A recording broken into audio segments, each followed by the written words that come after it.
Science.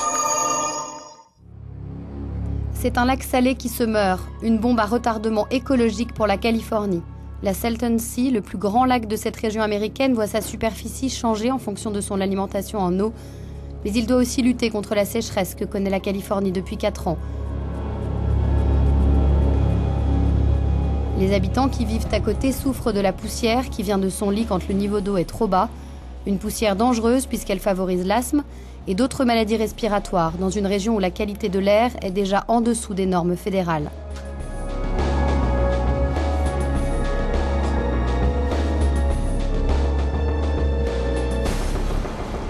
Je suis touchée personnellement car ma famille et moi-même avons de l'asthme depuis que nous habitons ici.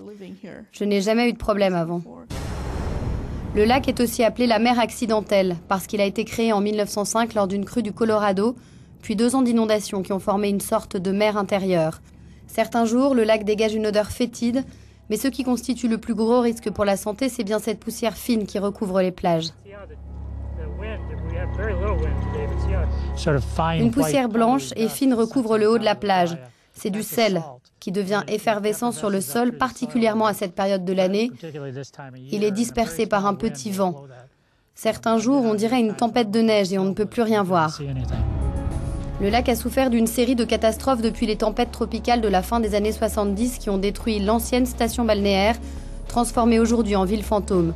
Fini l'ère des yacht clubs et des courses de hors-bord qui attiraient plus de visiteurs que le parc national du Yosemite. En 1996, de nombreux pélicans ont été tués par intoxication.